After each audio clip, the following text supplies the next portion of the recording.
bawat isa na magkakapatid tayo sa Panginoon. Isang mic naka-on. Patay mo isa. Hello. Yun na lang isa gamitin mo para ma-echo.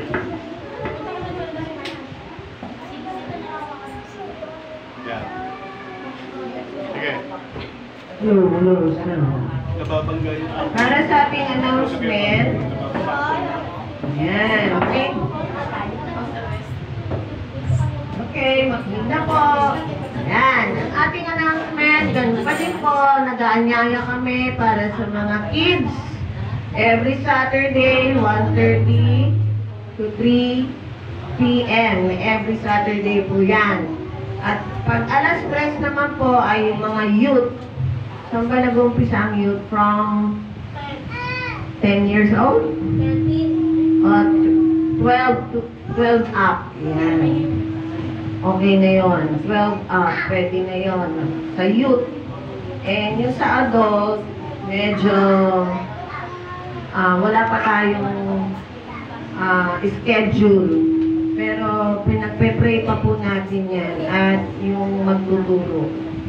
Okay? Nag-a-announce din po ako na kung meron kayong kabigatan na magturo sa mga bata, sa mga youth, yan. Pero sa umpisa, mag-a-assist muna kayo, syempre para makilala kayo ng mga bata na tinuturuan namin. Ayan, nandito yung ibang youth. Merong mga bata from 4 years old hanggang 9. Di ba, teacher? Hanggang 9 years old yun sa inyo. Welcome kay Teacher Edith. Medyo magaling na siya. And Sister Crisel. Oo. And bakit nagkasakit ka rin? Hindi naman. Hindi, kiwinelcome ko si Teacher Edith kasi medyo nagkasakit. Ayan. Di namin siya nakasama ng ilan po? 3 Sundays and Saturdays. Ayan. Kaya ako po lahat may hawak. From 4 years old hanggang sa youth. Ayan.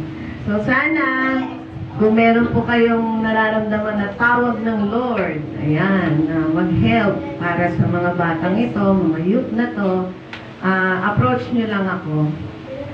Sabihin nyo lang, Teacher Shielo, gusto ko magturo sa bata. Ayan. And also, prayer meeting will be coming soon also. Ayan. Prayer meeting, doon natin dadalhin lahat ng kabigatan natin sa buhay.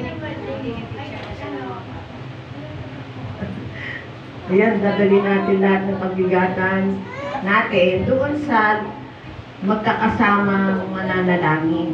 Ayan. Wala pang ano, no.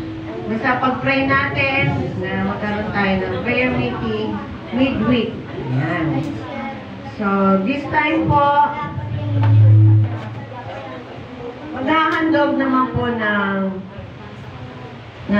tanging bilang ang ano naman, kids. Okay.